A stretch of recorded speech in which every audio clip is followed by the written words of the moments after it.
அனைவருக்கும் வணக்கம். நான் உங்கள் Jayam Venugopal. Love at first sight அப்படிங்கிற டாப்பிக்கில் பேசலாம். பார்த்த உடனே காதல் யாருக்கு வரும் அப்படின்னா, அவங்க ஜாதகத்தில் சில கிரக அமைவுகள் இருந்தால் பார்த்த மாத்திரத்தில் காதல் வரும். அது எப்படி அப்படின்னா, பார்க்கக்கூடிய ஆண் பெண் இருவருக்குமே காதல் உணர்வுகளை தோற்றுவிக்கக்கூடிய தசாபுத்திகள் அந்த காலகட்டத்தில் நடக்க வேண்டும்.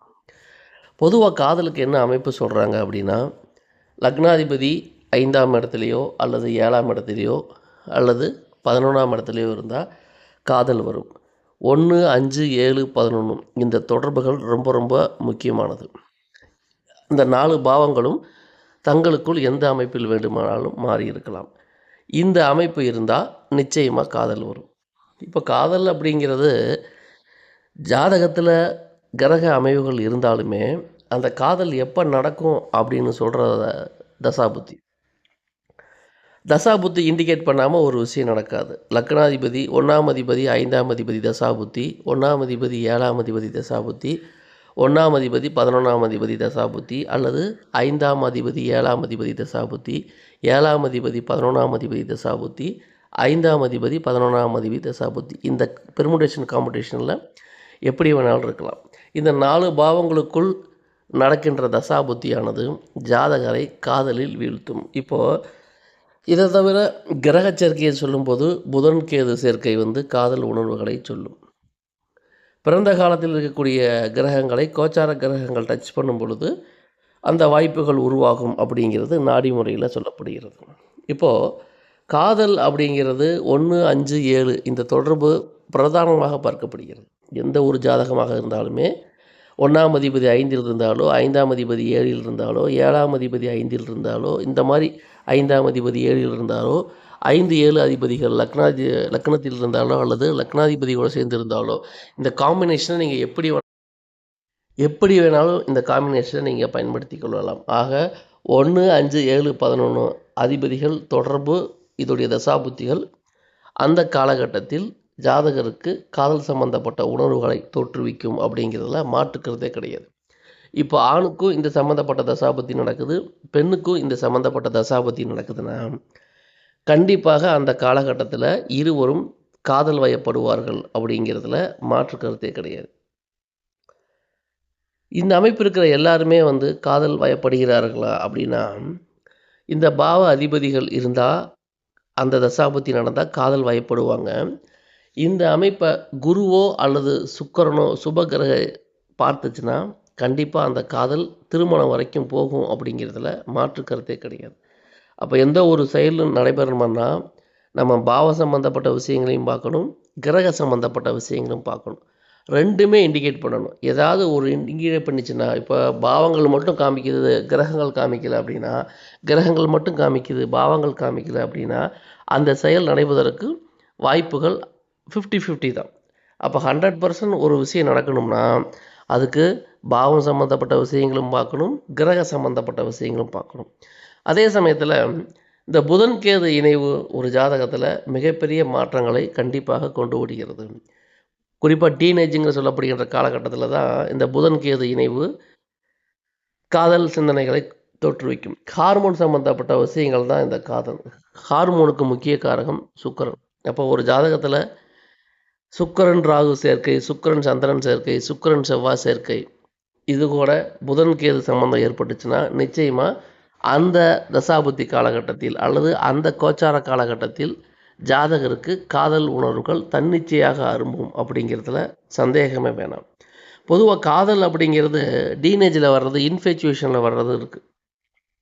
மெச்சூரிட்டி காதல் அப்படிங்கிறது தான் ரொம்ப முக்கியம். இப்போ ஒரு மனிதனுக்கு கல்லூரியில் படித்து முடித்ததுக்கப்புறம் வேலைக்கு போய் கை நிறைய சம்பாரித்து தன்னுடைய தேவைகளை தன்னுடைய சம்பாத்தியத்தால் பூர்த்தி செய்து கொள்ள முடியும்னு நிலை வரப்போ ஒரு மனிதன் காதலிச்சா அது அந்த காதல் கல்யாணம் வரைக்கும் போகும், அது நல்லபடியாக இருக்கும். அதை தவிர படிக்கிற வயசில் காதல், பள்ளி வயசில் காதல், கல்லூரி வயசில் காதல் அப்படிங்கலாம் ஒரு இன்ஃபேச்சுவேஷன் தான், ஹார்மோன்கள் பண்ணக்கூடிய ஜாலங்கள் அது. அப்போது நாம் தெரிஞ்சுக்கிறது லவ் அட் ஃபஸ்ட் சைட்டு அப்படிங்கிறது கிரகச்சேர்க்கையாகவும் வரலாம், பாவச்சேர்க்கையாகவும் வரலாம். அப்போ எது உண்மை எது பொய்ன்னு நம்ம பார்க்கும்பொழுது சில பேருக்கு அந்த கோச்சார ரீதியாக 1½ வருட காலத்துக்கு ஒரு ராசியில் இருக்கக்கூடிய அந்த கிரகத்துடைய தாக்கத்தால் ஏற்படும். அப்போ அவங்களுக்கு காதல் அப்படிங்கிறது அந்த 1½ வருட காலத்தில் மட்டும்தான் இருக்கும். அந்த காலகட்டத்தில் தான் நல்லா படித்தவங்க படிக்க முடியாது, படிப்பில் நாட்டம் இருக்காது, அரியர் வைப்பாங்க, சொந்த கான்சன்ட்ரேஷன் படிப்பிலே போகாமல் சுற்றிக்கிட்டு இருக்கிறது, இதெல்லாம் அந்த காலகட்டத்தில் நடக்கும். கோச்சார கிரகங்கள் அந்த இடத்த விட்டு மாறிச்சுன்னா சிந்தனைகள் வேறுபட்டு புதிய நோக்கில் பயணிப்பாங்க. அப்போ நம்ம எதை பார்த்தாலுமே டக்குன்னு முடிவு செஞ்சக்கூடாது. இது இந்த பிரச்சனை டெம்பரவரியாக இருக்குமா அல்லது ரொம்ப லாங் டேர்மாக இருக்குமா அப்படின்னு பார்த்துட்டு அதுக்கு தகுந்த வழிமுறைகளை நாம் மேற்கொண்டால் நிச்சயமாக இந்த காதல் காலகட்டத்திலேருந்து நம்ம தப்பிக்கலாம். அப்போ இதிலேருந்து தப்பிக்கிறதுக்கு என்ன வழி, என்ன பரிகாரம் அப்படின்னு நீங்கள் கேட்டிங்கன்னா, 18 வயதில் வரக்கூடிய காதல் அல்ல, அது இன்ஃபேச்சுவேஷன் தான். அதுக்கு ஒன்றும் தசாபுத்திகள் என்னன்னு பாருங்கள். அந்த தசாபுத்திக்கு உரிய வழிபாடுகளை செய்யுங்கள். புதன் கேது சேர்க்கை நடந்து அதோடைய கேது தாக்கம் இருந்தால் விநாயகருக்கோ ஆஞ்சநேயருக்கோ நிச்சயமாக நீங்கள் வழிபாடு செய்தால் அந்த கிரகத்தின் தாக்கம் படிப்படியாக உங்களுக்கு குறையும் அப்படிங்கிறதுல மாற்றுக்கருத்து கிடையாது. இவை முழுக்க முழுக்க பொதுவான தகவல் தான். எல்லாருடைய ஜாதகத்துலேயுமே ஒவ்வொரு தசாபுத்தி இருக்கும், ஒவ்வொரு கிரக அமைவுகள் இருக்கும், ஒவ்வொரு பாவ சம்மந்தப்பட்ட தொடர்புகள் இருக்கும். இது எல்லாம் டிஃபைன் பண்ணி தான் நம்ம எக்ஸாக்டாக ஜாதகருக்கு இது நடக்கும் இது நடக்காதுன்னு நம்ம சொல்ல முடியும். அப்போ உங்கள் ஜாதகத்தில் கிரகங்கள் எப்படி இருக்குது, பாவங்கள் எப்படி இருக்கோ அதை பொறுத்து பார்த்து அந்த கிரகத்துக்கு உண்டான வழிபாடுகள் வழிமுறைகளை மேற்கொண்டால் நிச்சயமாக தேவையில்லாத காதல் சம்பந்தப்பட்ட விஷயங்களை நாம் தாண்டி விடலாம். அப்போ இந்த விஷயத்தை நீங்கள் நோட் பண்ணிக்கிங்க.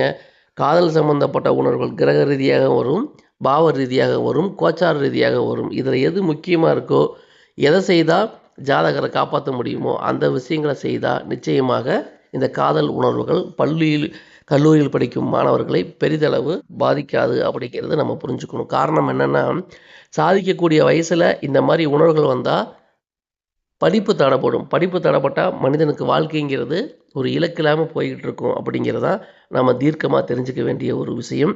ஆக கல்லூரி காதல் என்பது வேறு, பள்ளி காதல் என்பது வேறு.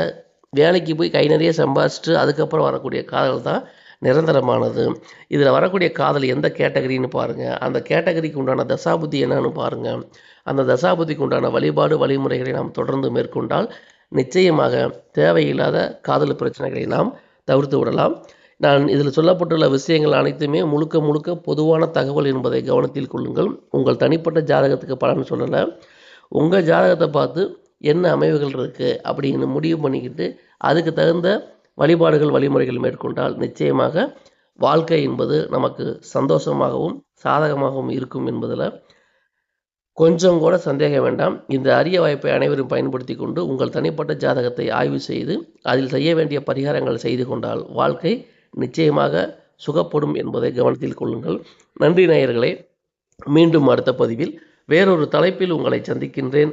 அதுவரை உங்களிடமிருந்து விடைபெறுவது உங்கள் ஜெயம் வேணுகோபால். இந்த பதிவை லைக் பண்ணுங்கள், ஷேர் பண்ணுங்கள், கமெண்ட் பண்ணுங்கள். உங்கள் நண்பர்களுக்கும் சுற்று வட்டாரத்துக்கும் இதை ஷேர் பண்ணி எனது சேனலை சப்ஸ்கிரைப் செய்து அனைவரும் பயன்பெறுமாறு கேட்டுக்கொள்கிறேன். நன்றி நேயர்களே. மீண்டும் சந்திப்போம்.